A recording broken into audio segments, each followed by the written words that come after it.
ओम शांति।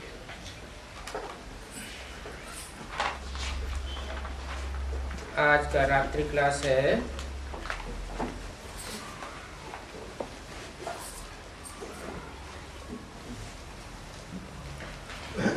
30 जून 1967।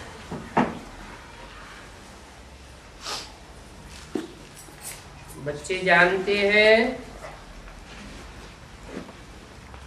कि हम शिव बाबा के बच्चे हैं। किसके बच्चे हैं? शिव बाबा के बच्चे हैं। अच्छा, शिव बाबा के बच्चे नहीं हैं? हैं? शिव बाबा के बच्चे हैं, बाप के बच्चे नहीं हैं। वो तो है। हैं? वो तो है। वो तो है। और फिर ये तो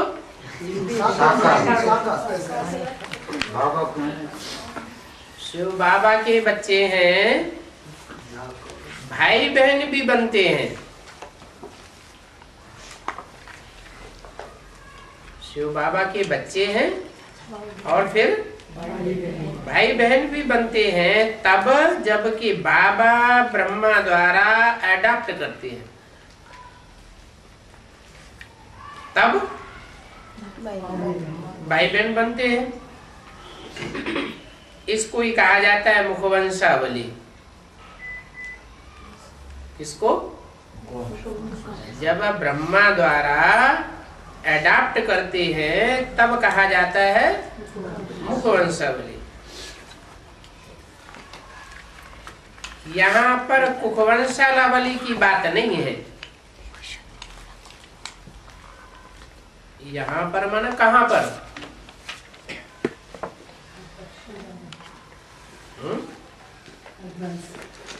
एडवांस में। और बेसिक में सब कुखवंशावली होते हैं। मुखवंशावली कोई नहीं होता है। बिंदु को याद किया। बिंदु को याद किया तो मुखवंशावली है। नहीं देखा। बेसिक में तो जानते ही नहीं है कि बाप कौन है और माँ कौन है। तो ब्रह्मा को ही माँ समझ लेते हैं, उसको ही बाप समझ लेते हैं। यहाँ तो बात है शिव बाबा ब्रह्मा को अडॉप्ट करते हैं, फिर ब्रह्मा को अडॉप्ट करके बच्चों को अडॉप्ट करते हैं, तब ब्रह्मा मुखवंशावली बच्चे बनते हैं। तो जानते हैं कोई क्या? इस प्रोसीजर को कोई जानते हैं? वो तो समझते हैं बिंदी शिव बाबा है, सुप्रीम सोल ज्योति बिंदु शिव बाबा है। और शिव बाबा ने किस में प्रवेश किया? ब्रह्मा में प्रवेश किया। ब्रह्मा में प्रवेश किया तो ब्रह्मा ही हमारी माता है, ब्रह्मा ही हमारा पिता है, और हम उसके बच्चे हैं। कोई हिसाब ही नहीं बनता। यहाँ तो कायदे का ज्ञान है। शिव बाप है, ज्योति बिंदु है, ज्योति बिंदु बाप प्रवेश करता है साकार में तो शिव बाबा, और शिव बाबा ने अडॉप्ट किया किसको? ब्रह्मा को अडॉप्ट किया तो वो ब्रह्मा बड़ी माँ हो गई। बड़ी माँ जो बनी उसके द्वारा बच्चों को अडॉप्ट किया।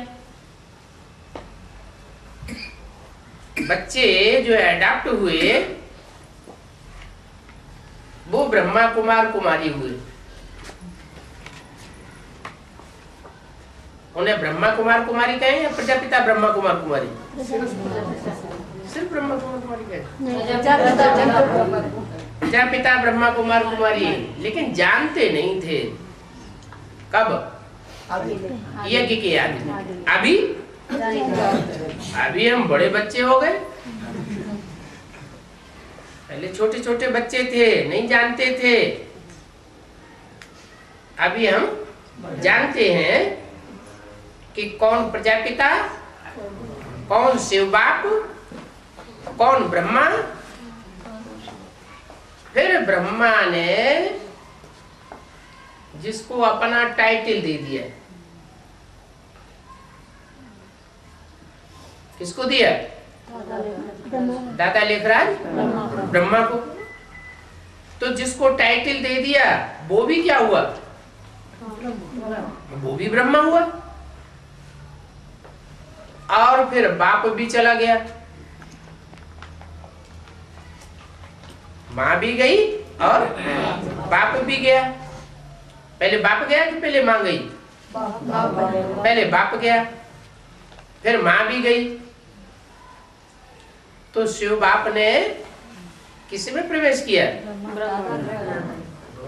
जिसको प्रजापिता ब्रह्मा का टाइटल मिला उसमें प्रवेश किया और प्रवेश करके बच्चों की पैदाइश की।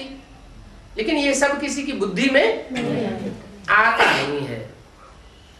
आता तब है जब ब्रह्मा के मुख से जो भी वाणी चलाई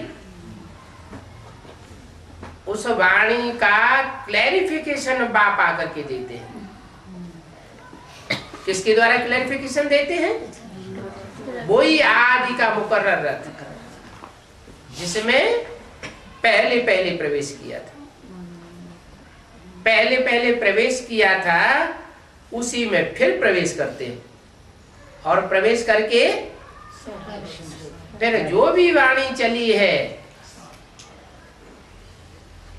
टाइटलधारी प्रजापिता ब्रह्मा के मुख से धारा प्रवाह से सुबह शाम, उस वाणी का जो क्लैरिफिकेशन देते हैं उससे सबको पता चल जाता है कि प्रजापिता कौन, आदि ब्रह्मा कौन, और फिर टाइटलधारी प्रजापिता ब्रह्मा कौन, और एडाप्टेड ओम राधे सरस्वती कौन। तो जब पता चलता है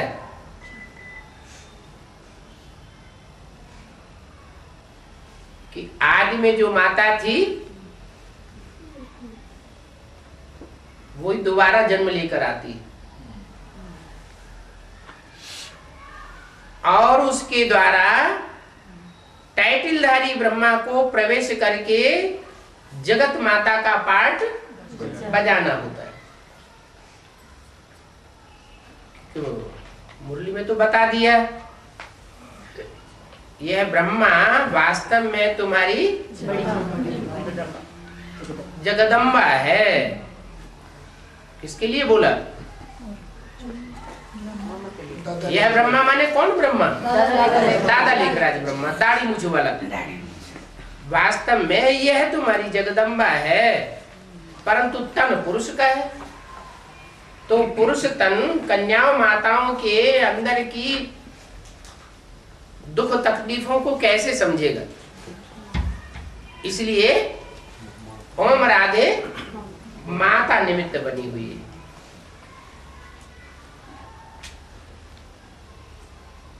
वही ब्रह्मा जब शरीर छोड़ते हैं, पुरुष तन अपना छोड़ देते हैं, तो कोई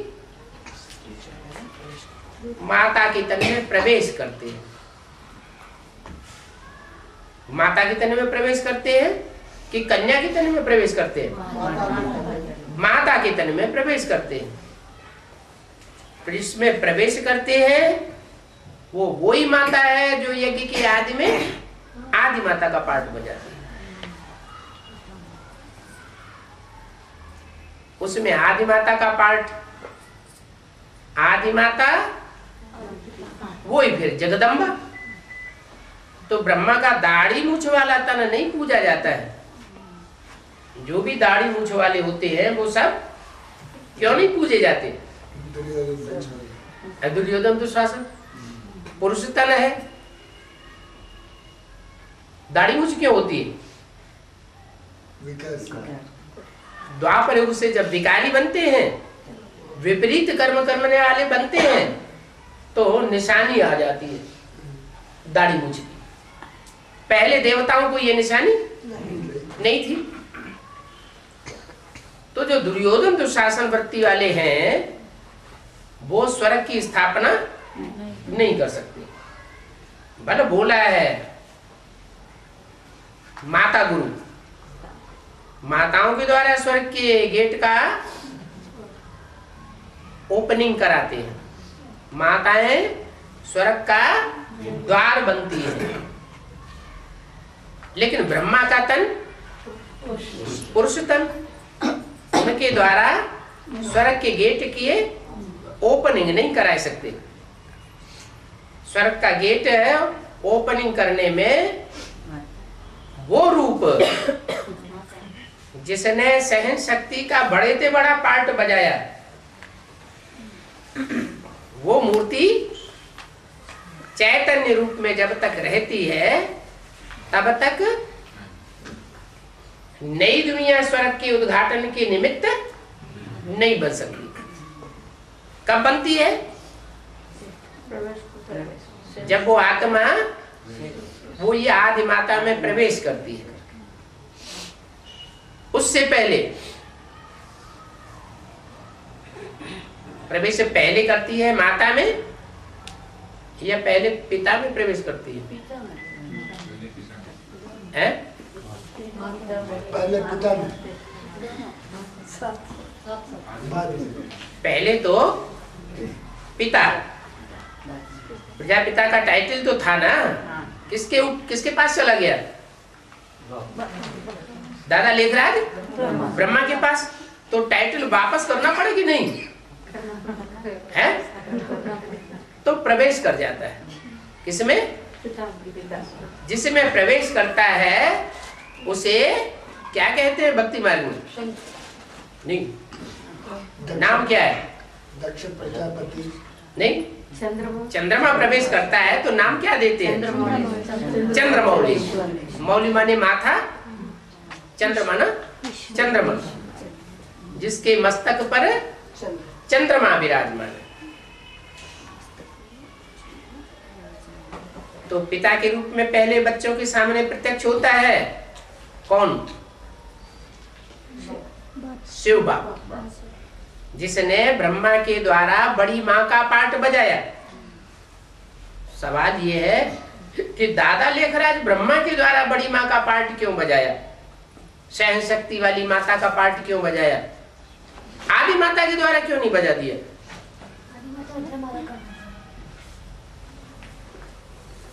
आदि माता जो है रुद्रमाला पहले या विजयमाला पहले या दोनों से जो पैदा होते हैं उनकी माला पहले? पहले रुद्रमाला। बीज बोने वाले को बाप कहा जाता है, बाप बीज कहा जाता है, और बीज रूप स्थिति धारण करने वाले भी नंबरवार पुरुषार्थ अनुसार होते हैं। जो बीज रूप स्टेज धारण करते हैं, चाहे वो स्त्री चोले में हो चाहे वो पुरुष चोले में हो, उनमें ये क्वालिटी होना चाहिए क्या? बीज रूप बनने की। मैं आत्मा ज्योति बिंदु स्वरूप, देह का भान ना आने पाए। माना वो सब पांडव हैं जिन्होंने अपने देह भान को ऊंची स्टेज में गलाई दिया। बल स्त्री चोला है तो भी आत्मिक स्थिति धारण करने के कारण स्त्री चोला होते हुए भी पांडव है। तो ऐसे पांडवों की माला कही जाती है रुद्रमाला। रुद्रमाला नाम क्यों दिया? शिवमाला नाम क्यों नहीं दिया? शिव सदा काल ज्योति बिंदु रूप धारण करने वाला है या रुद्र सदा काल ज्योति बिंदु रूप धारण करने वाला है? शिव तो सदैव ही ज्योति बिंदु है, लेकिन जब वो रौद्र रूप धारण करता है, क्या रौद्र रूप किसके प्रति धारण करता है? असुरों के। असुर के नहीं कहा जाता है। जो मन्नत पर चलता है, सुर,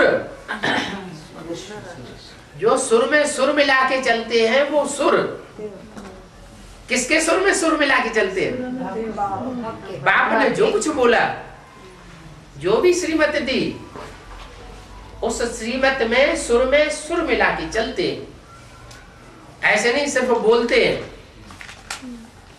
या समझते हैं, सुनते भी हैं, सुर को सुनते भी हैं, समझते भी हैं, बोलते भी हैं और चलते भी हैं। उनको कहा जाता है सुर। और जो सुर को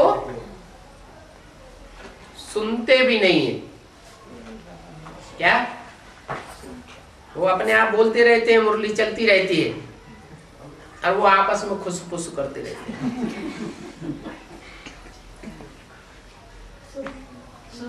ध्यान ही नहीं देते। स्वरा आवाज, जो मुख में से आवाज निकलती है उसे कहा जाता है सुर। सुनी अनसुनी कर देते हैं। या तो मुख में से आवाज अपनी जगह निकलती रहती है, चेहरे को देखते रहते हैं। क्या ब्रह्मा बाबा का चिकना चुपड़ा गोरा चिट्ठा मोटा ताजा तब देखते रहते हैं। मुख से क्या बात निकली उस पर कोई विचार करने की बात ही नहीं। तो वो कुहवंशावली होते हैं। मुख से निकली हुई बात पे उनका ध्यान नहीं जाता, माना सुर की तरफ ध्यान नहीं जाता। तो सुर बनेगी कैसे? बेसुरे बन जाते हैं, मुखवंशावली ब्राह्मण कहे जाते हैं। तो जिन्होंने सुर में सुर मिलाया वो तो हो गए सुर, और जिन्होंने सुर में सुर मिलाया ही नहीं, कानों से भी नहीं सुना, क्या कानों से सुर को सुना ही नहीं, और बुद्धि से जब सुना ही नहीं तो समझने की तो बात ही नहीं, और जब समझा ही नहीं तो दूसरों को सुनाने की, बोल करके सुनाने की बात ही नहीं। और जब न सुनेंगे न दूसरों को सुनाएंगे न बोलेंगे बताएंगे तो अपने जीवन में धारण करने और दूसरों को कराने की बात ही पैदा नहीं होती। वो हो गए असुर। यज्ञ के आदि से ही उनकी पैदाइश हुई है असुरों की।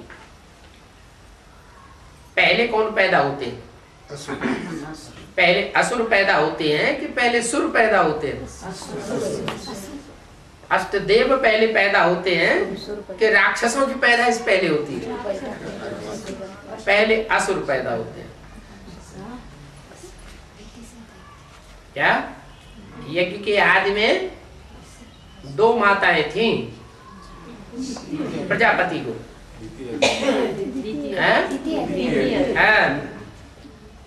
एक थी दिति। दिति कहते हैं खंडित को।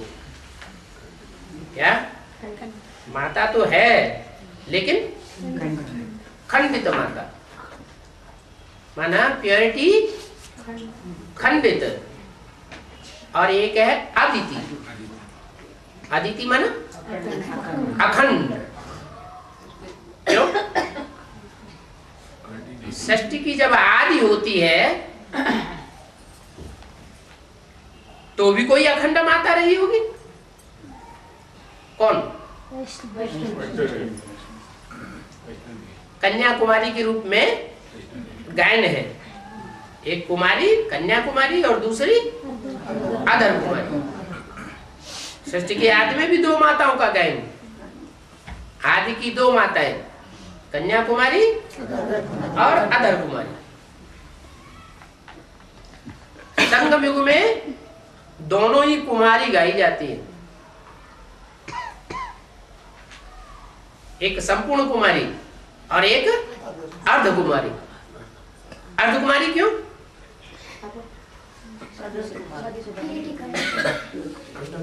अर्ध कुमारी इसलिए कि बाप की बनते हैं और बाप की बनने के बाद फिर कहीं न कहीं कुछ न कुछ खंडन हो जाता है।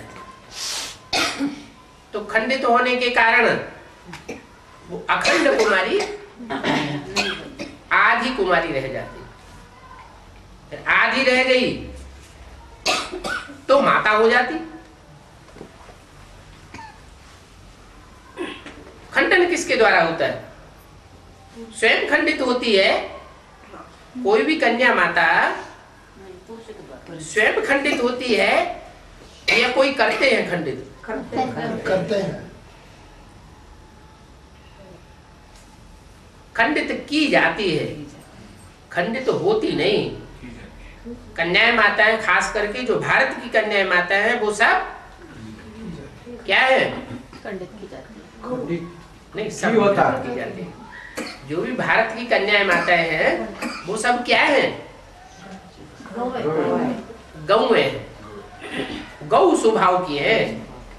भारत की कन्याएं माताएं कोई सुपर्णखा पूतना नहीं होती। विदेशी संस्कृति उनको सुपर्णखा पूतना बनाने वाली है। वो विदेशी संस्कृति भारत में भी आ जाती है। पहले पहले कब आती है?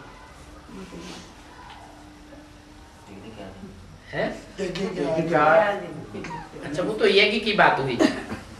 यज्ञ तो आता ही कलयुग के अंत में और सतयुग के आदि में। ब्रॉड ड्रामा में कब आती है? द्वापर के आदि से इब्राहिम आया और विदेशी संस्कृति आ गई। विदेशी संस्कृति माने विभिचारी संस्कृति, विभिचार का पोषण करने वाले।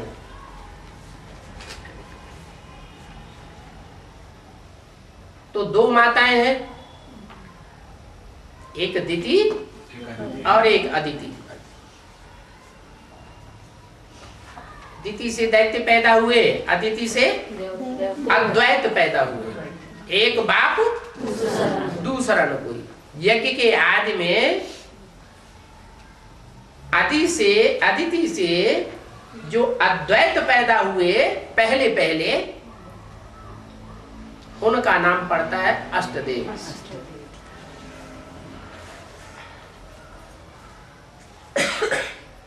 आठ देवता है। जो अष्टदेव हैं वो सूर्यवंशी होंगे या दूसरे वंश के होंगे? उनके अंदर सूर्य का ही अंश है, कोई दूसरे का अंश नहीं हो सकता।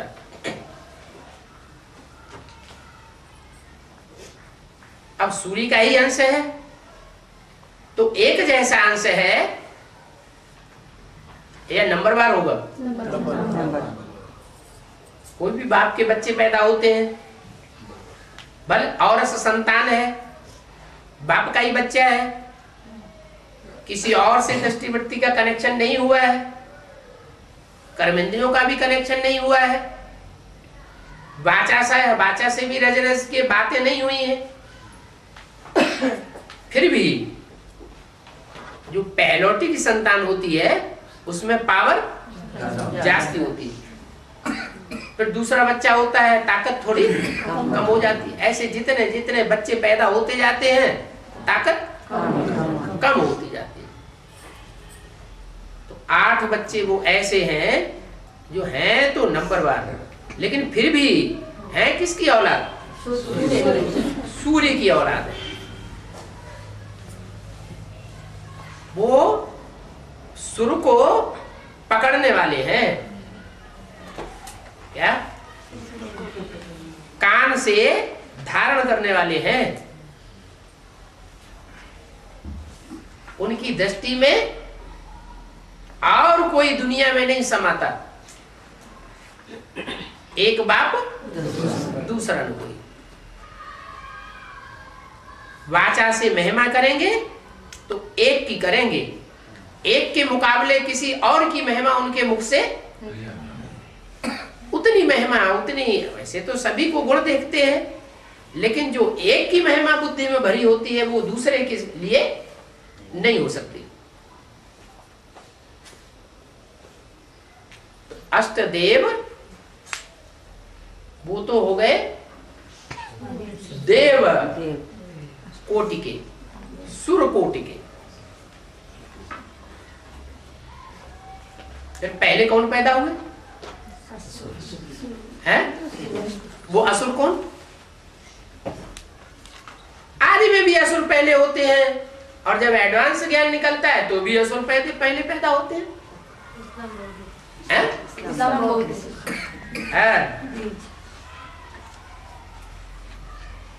इस्लामी, बौद्धिक और क्रिश्चियन। अच्छा, इस्लामी, बौद्धिक, क्रिश्चियन वही असुर है।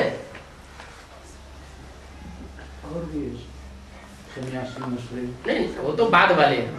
मुखिया वही है, असुरों के मुखिया वही है। उनसे कनेक्टेड होते हैं। उनसे किससे कनेक्टेड? अष्टदेवों से कनेक्टेड होते हैं। अष्टदेव उनसे कनेक्टेड। अष्टदेव में जो लास्ट है वो तो पुखराज हो जाता है। अष्ट नव गाए जाते हैं ना, 8 भी हैं और 9 भी हैं, लेकिन अष्टदेव जो है पूजन है, नवदेव गाए जाते हैं, और 9वां जो है वो पुखराज है। क्या उसकी वैल्यू ना के बराबर है? फिर उसे रखा क्यों गया?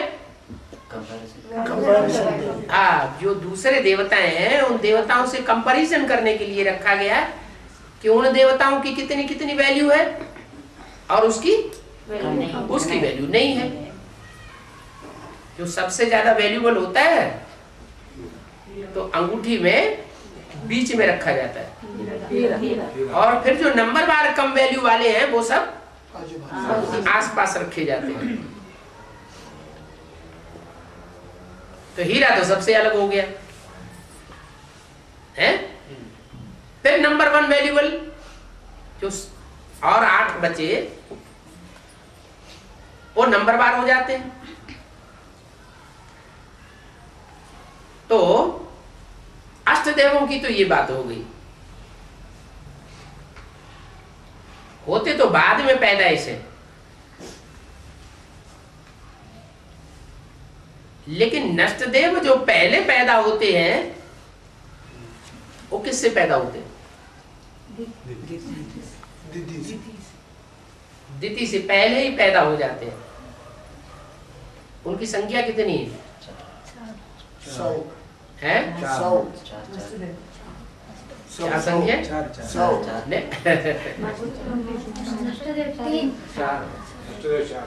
जो असल सूर्यवंशी हैं उनकी संख्या कितनी है?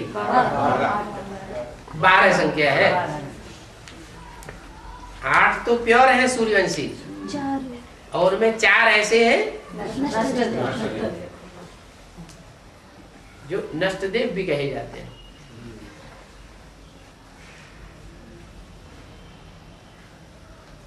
तो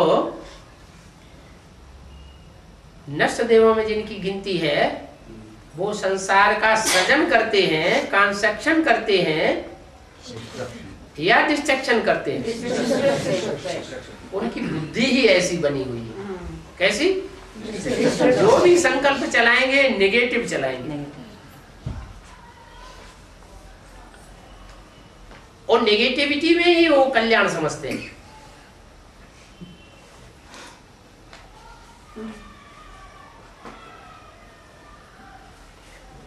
सृष्टि का विनाश या डिस्ट्रक्शन और सृष्टि का कंस्ट्रक्शन काहे से होता है? प्योरिटी से होता है कंस्ट्रक्शन, और विविचार से होता है डिस्ट्रक्शन।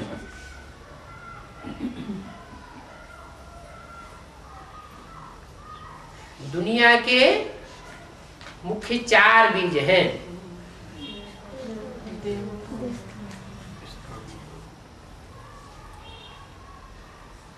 देवता, इस्लामी, बौद्धी और क्रिश्चियन।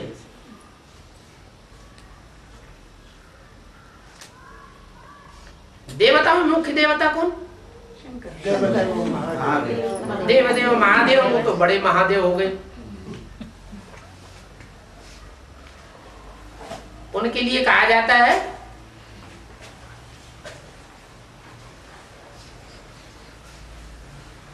विनाश कराने वाला मुखिया। क्या कहा जाता है? यादवों का हेड।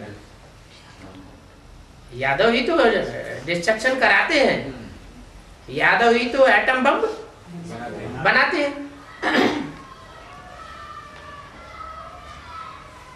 और गीता भागवत में कृष्ण को यादवों का हेड बताया है। डिस्ट्रक्शन कराने वालों का मुखिया। जो लड़ाई लड़ने वाले प्रतापी वीर होते हैं उनका सेनापति।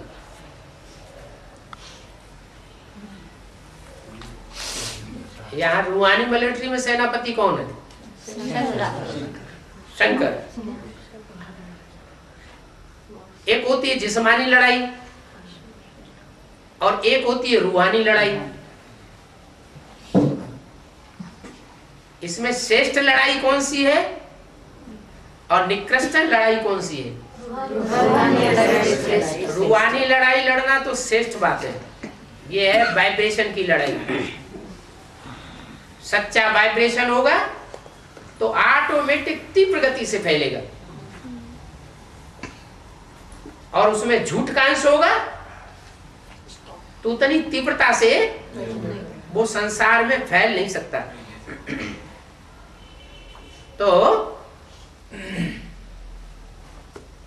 श्रेष्ठ वाइब्रेशन और भ्रष्ट वाइब्रेशन,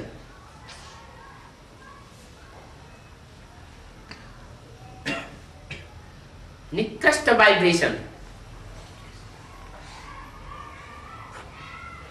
दोनों प्रकार के वाइब्रेशन फैलाने का कोई बीज तो होगा, होना चाहिए।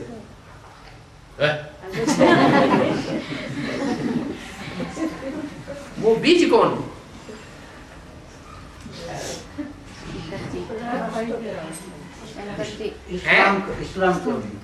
इस्लाम धर्म बीज है निष्कृष्ट वाइब्रेशन फैलाने का। वो निमित्त बनता है। इस्लाम धर्म में जो त्रिमूर्ति है वो कौन सी है?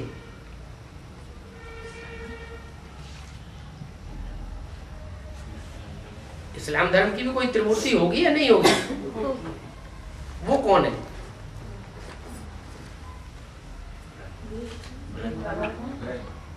बताओ।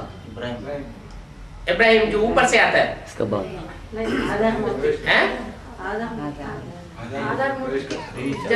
जन्म देने वाला साकार बीज। साकार को ही मूर्ति कहा जाता है। साकार बीज हुआ बीज है, और आधारभूत हुआ जड़। जड़। आधारभूत हुआ जड़। माना सतयुग का सेकंड नारायण है ना? सतयुग का सेकंड नारायण। और सेकंड नारायण को भी जन्म देने वाला कौन हुआ? सेकंड नारायण को सतयुग में जन्म कौन देता है?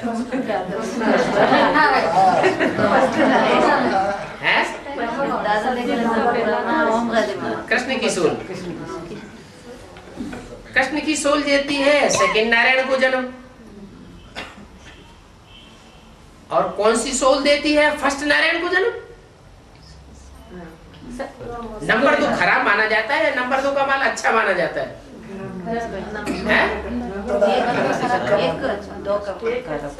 नंबर 2 खराब माना जाता है और नंबर 1 अच्छा माना जाता है। तो सतयुग में नंबर 1 है पहला पत्ता और नंबर 2 है सेकंड नारायण। तो नंबर 1 जो नारायण है उसका जन्मदाता प्रजापिता संगमयुगी नारायण। संगमयुगी नारायण में जो भी संकल्पों का खून होता है ना, जो भी संकल्पों का खून बहता है उस संकल्पों के खून का फाउंडेशन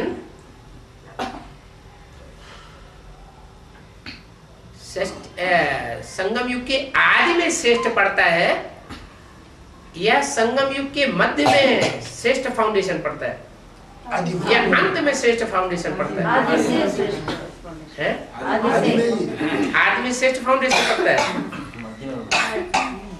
मध्य में श्रेष्ठ फाउंडेशन पड़ता है या अंत में श्रेष्ठ फाउंडेशन पड़ता है?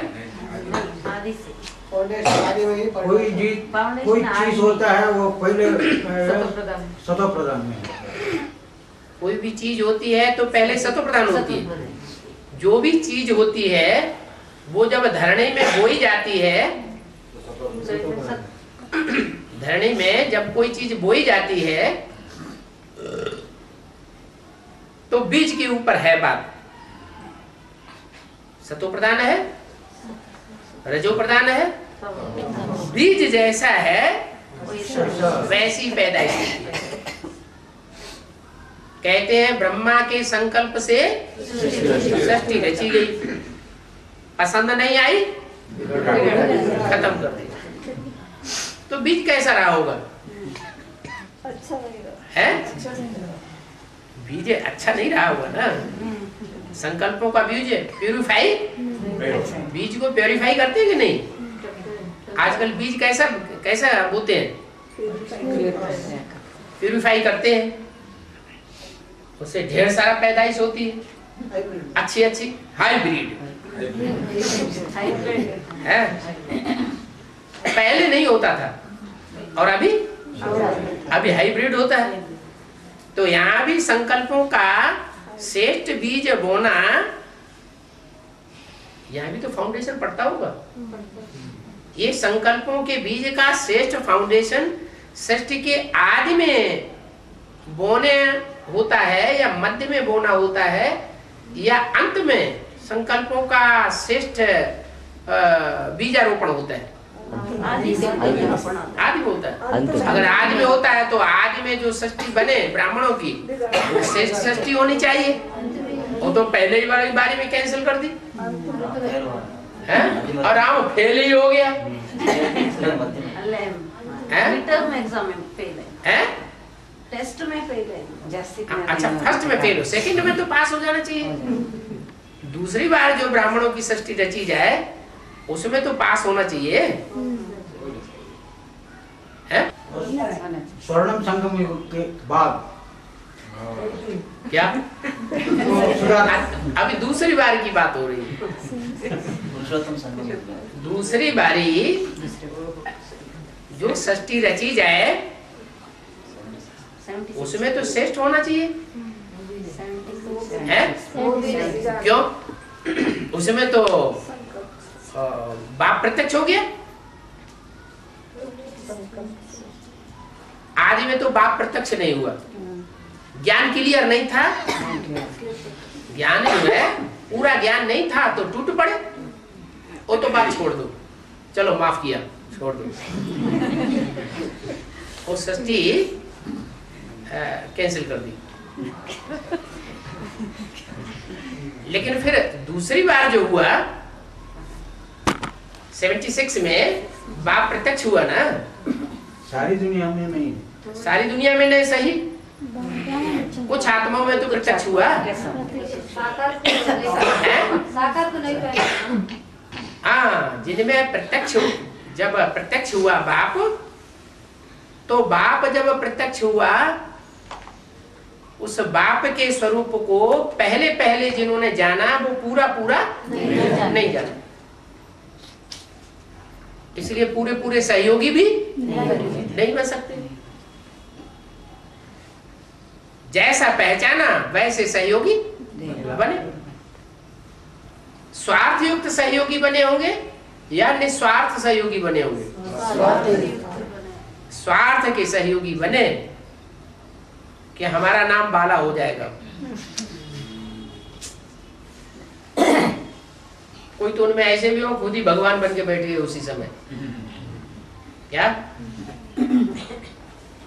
उसे पूछा गया, किसी को पूछे कि ये सबसे ऊपर जो बैठा है शंकर, ये किसका पार्ट है?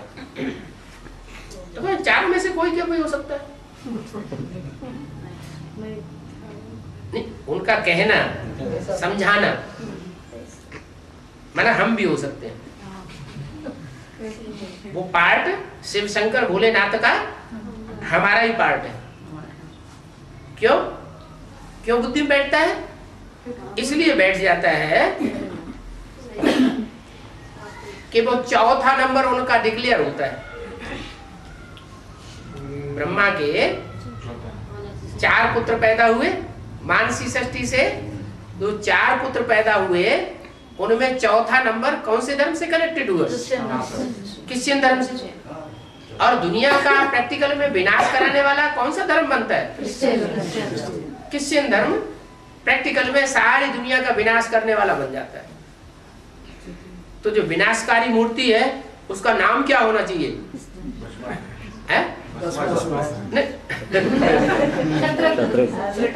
उसका नाम शंकर होना चाहिए। है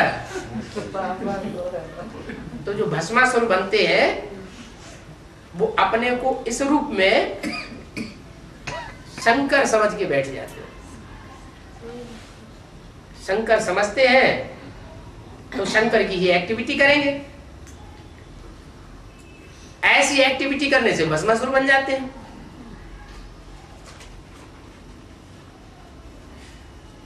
लेकिन बुद्धि में क्या बात नहीं आती? वो भी कल्याणकारी नहीं, वो तो ठीक है, लेकिन जो विनाश का फाउंडेशन पड़ता है वो विनाशकारी कोई पुरुष हो सकता है या कोई कन्या माता निमित्त बनती है। विष्णु की 4 भुजाएं दिखाते हैं, 4 भुजाओं में 2 है राइटियस और 2 भुजाएं हैं लेफ्टिस्ट। उन लेफ्टिस्ट भुजाओं में कोई ऊपर की ओर है और कोई नीचे की ओर है। कमल फूल किधर दिखाया जाता है? लेफ्ट साइड की नीचे की भुजा में कमल फूल दिखाया जाता है। किस बात का सूचक है? रहता है कीचड़ की दुनिया में, लेकिन कमल फूल के समान जीवन रहता है। क्या? कीचड़ में रहते हुए भी, विविचारी दुनिया के अंदर रहते हुए भी बुद्धि निर्लिप्त रहती है। बुद्धि में कोई और की याद का लेप छेप नहीं लगता है। वो भुजा कौन सी है?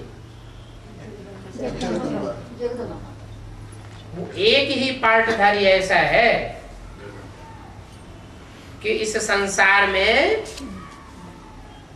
रहते हुए भी, कीचड़ की दुनिया में रहते हुए भी और बुद्धि से उपराम, अंदर से बुद्धि कहाँ लगी हुई है? श्रेष्ठ ते श्रेष्ठ पार्टधारी से बुद्धि जुटी रहती है। इसलिए जो भी पुराने पुराने चित्र हैं महाकाली के, उनमें ध्यान से देखिए ऊपर कौन बैठा हुआ है? शंकर की मूर्ति भी रखी होती है, या तो शिवलिंग रखा होता है और साथ साथ चंद्रमा भी चंद्रमा भी दिखाते हैं। माना रामकृष्ण जैसी श्रेष्ठ मूर्तियों के अलावा, श्रेष्ठ आत्माओं के अलावा उनकी बुद्धि में श्रेष्ठता और किसी की है नहीं।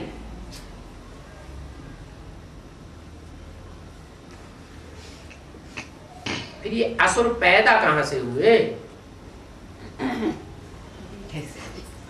जिनके लिए कहा गया है महाकाली के पुजारी होते हैं रावण।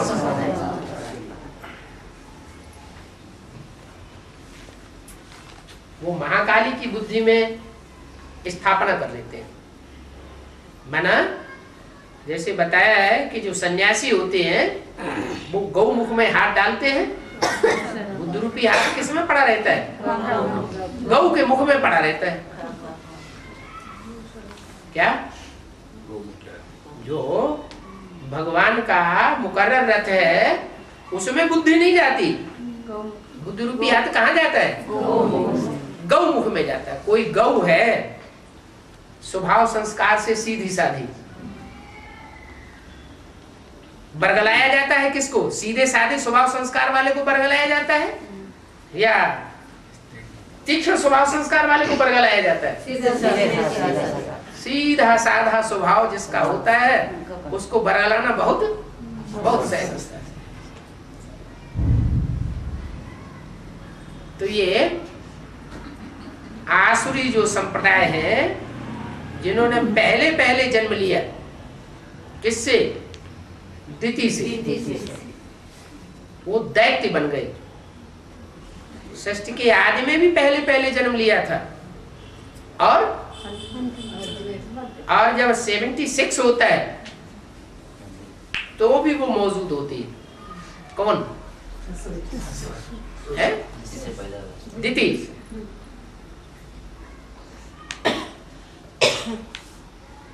उससे पैदाइश हो जाती है। ये संकल्पों की पैदाइश है। इस्लामी, बौद्धि और क्रिश्चियन।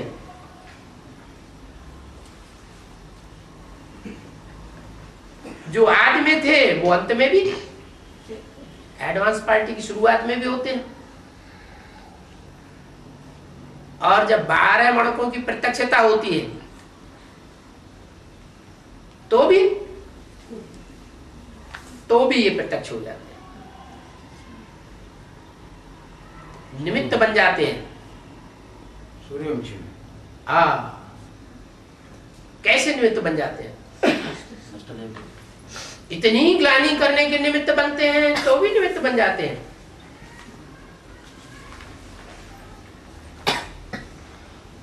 पावर कहां से आ जाती है? याद से। वो माँ को नहीं मानते, किसको मानते हैं? कौन से बाप को? शिव बाप जिंदू को मानते हैं, उसी को याद करते हैं। क्या? जो जगत माता ब्रह्मा है, जगदम्बा है, वो किसको याद करती है? वो श्रेष्ठ किसको मानती है?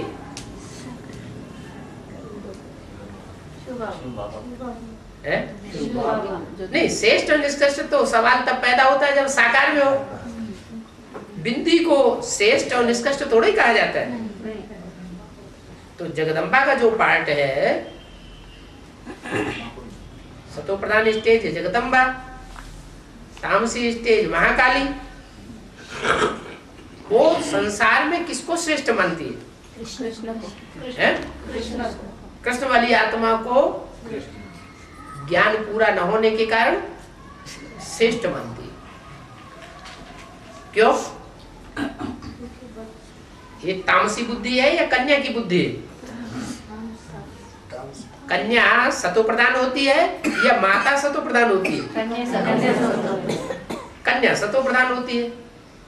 कन्या की बुद्धि में ज्ञान फट से छप जाता है, माता की बुद्धि में भी छपता है, लेकिन बुद्धि थोड़ी बिखरी हुई होती है। तो मूल याद जो है वो किसको करती है? माता उसकी बुद्धि में किसकी याद है? ब्रह्मा की याद है। गलती बैठ जाती है कि कृष्ण की आत्मा ही श्रेष्ठ है। जगत पिता का कनेक्शन है यज्ञ की आदि में भी, लेकिन स्वभाव संस्कार कैसा है पिता का? तीखा है।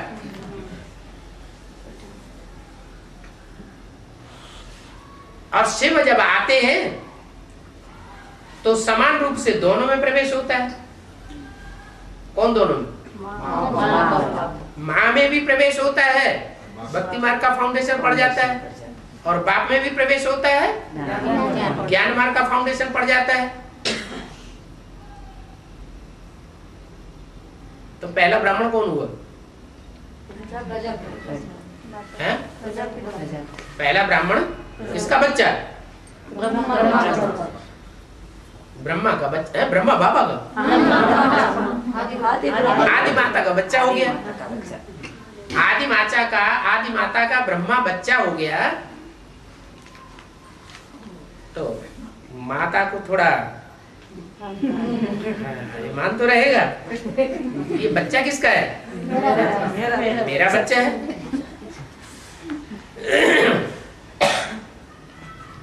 लेकिन ये बुद्धि में नहीं आता कि ये जो बच्चा है ये सुनने सुनाने के आधार पर बच्चा है या समझने समझाने के आधार पर बच्चा है?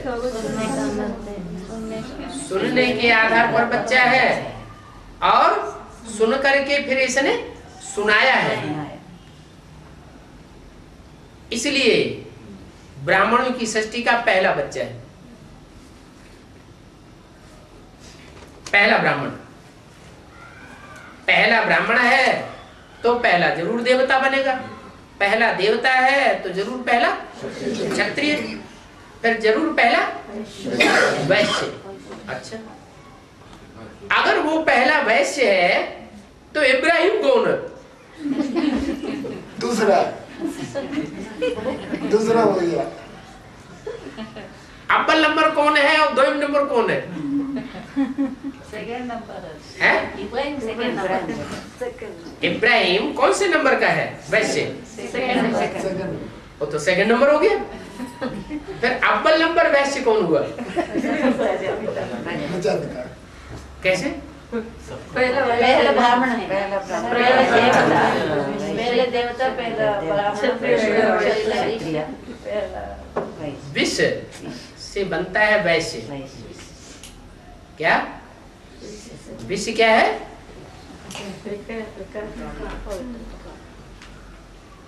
स्वस्थिति है अमृत, और पर है विश्व। स्व माने आत्मा। सतयुग और त्रेता में देवताओं की स्थिति क्या होती है? स्व स्थिति होती है, आत्मिक स्थिति। बल दृष्टि से पैदाइश होती है, बाहुपाश में बंधने तक भी पैदाइश होती है, लेकिन वो श्रेष्ठ इंद्रियों की पैदाइश कही जाती है।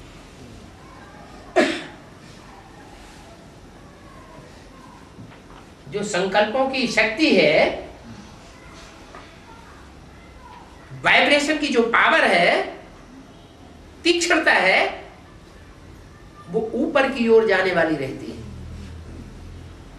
नीचे खिसकने वाली नहीं होती।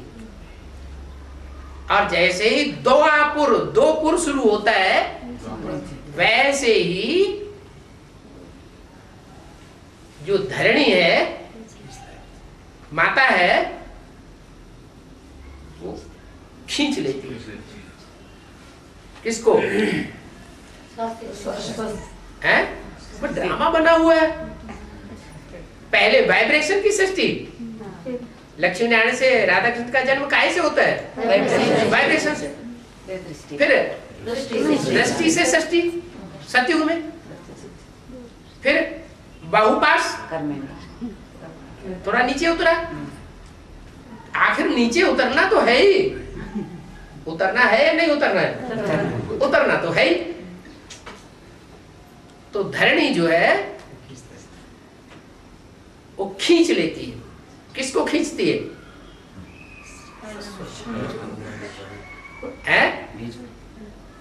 और जो सूरज चांद सितारे हैं वो भी आकर्षण के आधार पर टिके हुए हैं। क्या? ऐसे ही पृथ्वी में भी भयंकर आकर्षण है। तो पहले पहले माता किसको खींचती है? आदम को खींच लेते हैं। जब विनाश हुआ ना, अर्ध विनाश हुआ सृष्टि का, तो कारण क्या बना? जो बैलेंस बिगड़ गया दुनिया का, पृथ्वी का, कोई तो कारण बना होगा है? हाँ, भू माना पृथ्वी में कंपन क्यों आ गया इतना, जो आधा विनाश हो गया।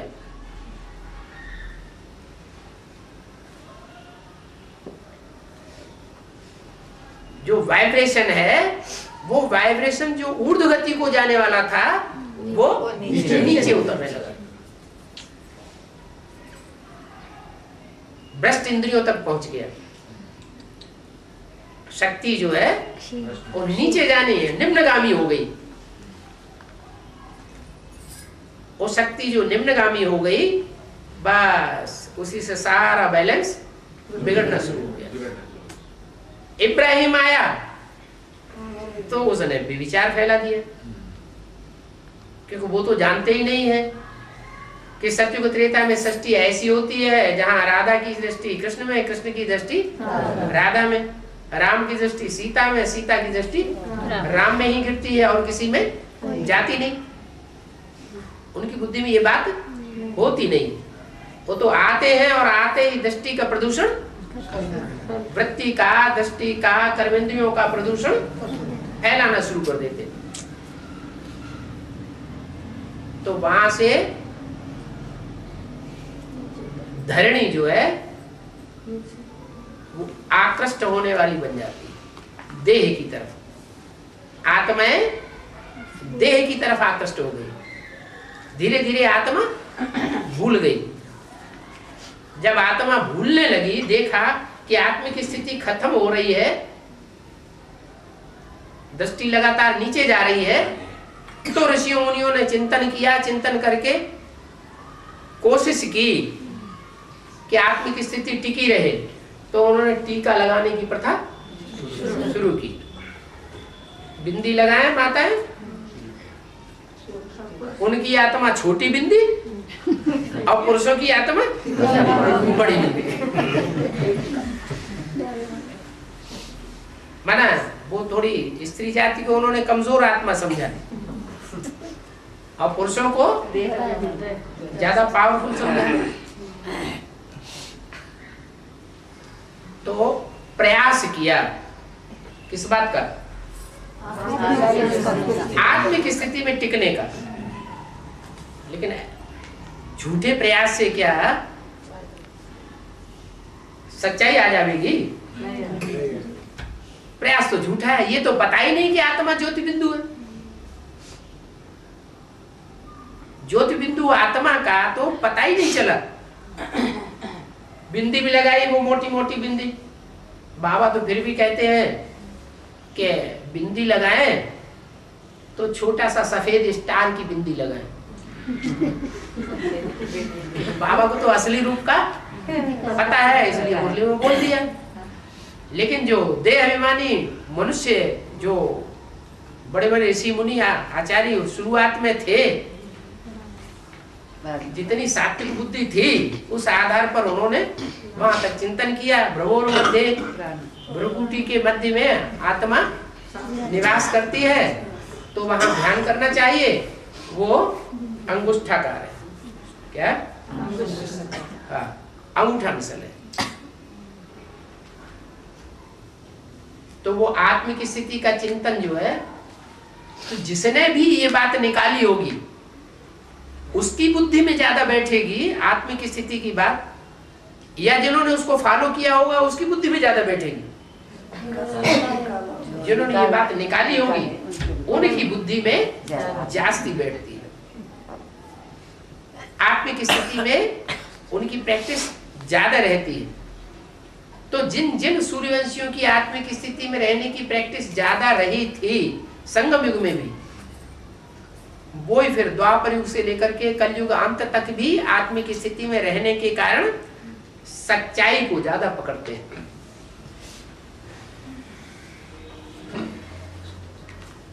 और माता होती है साकारी,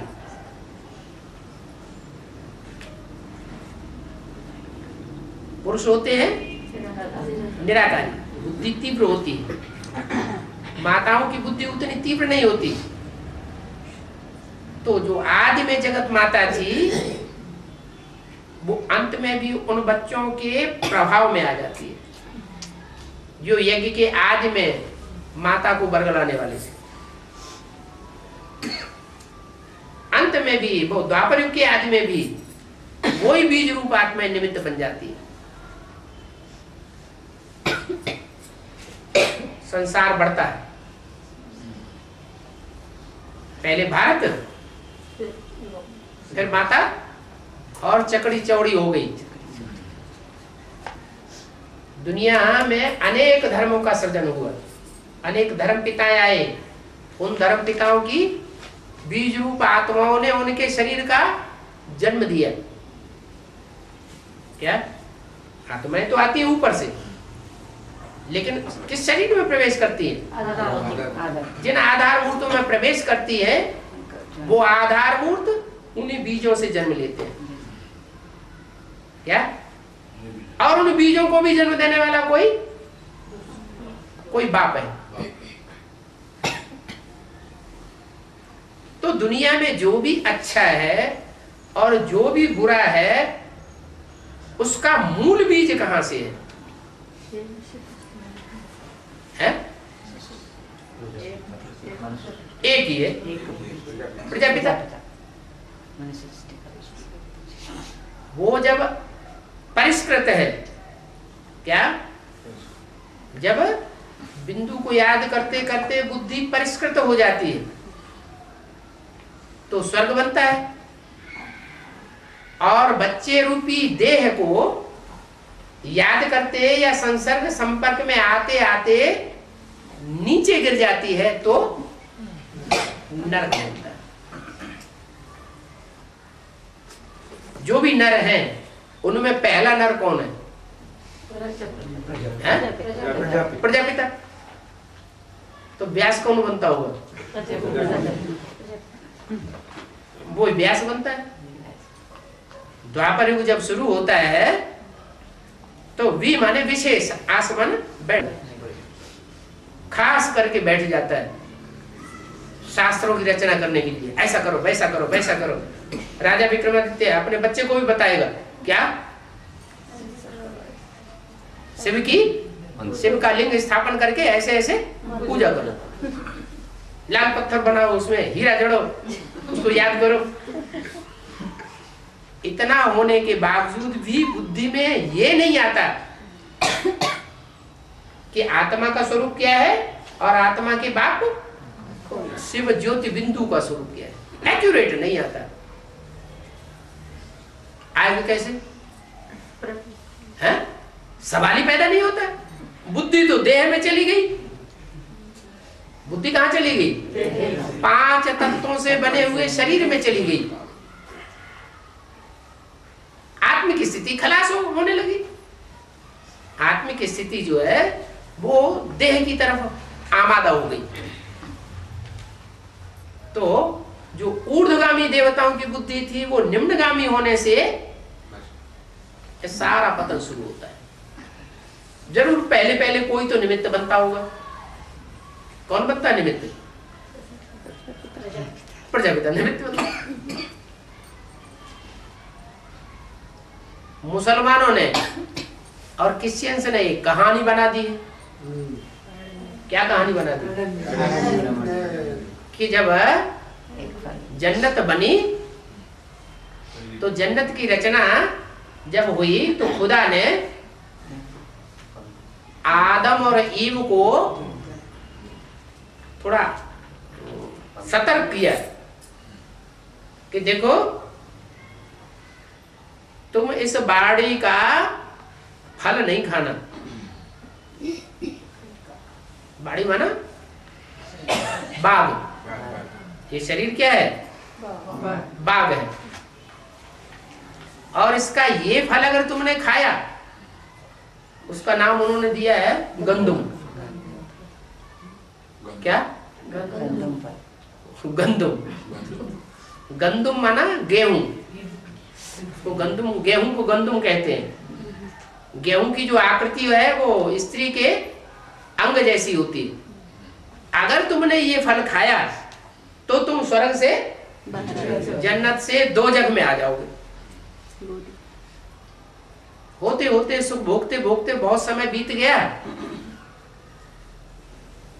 मुसलमानों ने और क्रिश्चियंस के ग्रंथों में ये लिखा है कि ईव की नीयत खराब हो गई। फल को देखा और आकर्षित हो गई, फल खा लिया, बस वहीं से दोनों नरक में गए। माना पुरुष की सबसे बड़ी कमजोरी कौन होती है? स्त्री।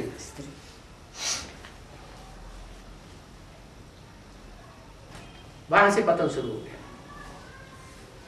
माना प्रजापिता वाली सोल विचार नहीं फैलाती है, फिर भी विकृति तो शुरू हुई। वि माना विपरीत, क्र माना कर्म। जो विपरीत कर्म है, जो नहीं करना चाहिए, वो शुरू हुआ वहां से, द्वापर के आदि से। द्वैतवादी बुद्धि हो गई।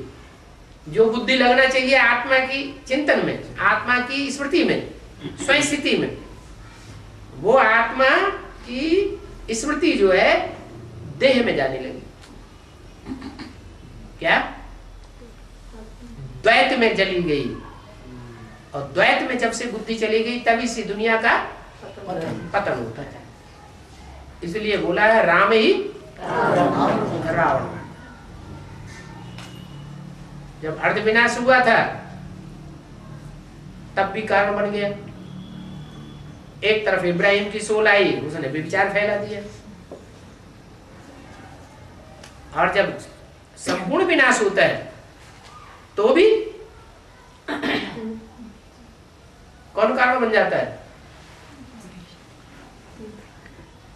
सबसे ज्यादा जो धरणी रूपी माताएं हैं उनकी तरफ आकृष्ट होने वाली आत्मा कौन है? यह 16,000 जो धरणियां हैं, वो धरणियां सबसे जास्ती किसको आकृष्ट अपनी तरफ कर लेती हैं? प्रजापिता को अपनी ओर आकर्षित कर लेती हैं। बस बुद्धि नीचे गिरी, विविचारी बनी और दुनिया का विनाश होना ही होना है। प्रजापिता जितना विविचारी बनता है उतना दुनिया की कोई भी आत्मा विविचारी नहीं बनती। लेकिन कब? अंतिम जन्म। आदमी नहीं, द्वापर के आदमी। तो अंतिम जन्म ये नुदा हुआ है राम वाली आत्मा के लिए, कृष्ण वाली आत्मा के लिए। क्या? कृष्ण क्या बनता है? कंस बनता है। और राम क्या बनता है? रावण बनता है। क्या बनता है? ड्रामा में बच्चे को सुधार करने के लिए। हाँ, ये अगर वो रावण न बने अंतिम में तो बच्चों में इतनी ताकत नहीं है जो इतना बेविचार का पोषण कर सके। क्या? बच्चे बच्चों की ताकत वाले हैं और बाप बाप की ताकत वाला है। कोई को 2 औरत होती है, 4 औरत होती है तो मुसीबत आ जाती है जिंदगी में। और वहां तो 16,000 फिर बुद्धि नीचे गिरती है, विनाश के निमित्त बन जाती है। जो बोला है वाणी में, बहुत तंग करेंगे तो विनाश करा दूंगा। ये विनाश करना सतो प्रधान बुद्धि का काम है या तमो प्रधान बुद्धि का काम है? तामसिक बुद्धि का काम है। विनाश क्यों करा देंगे? लेकिन ड्रामा में नूद है। ओम शांति।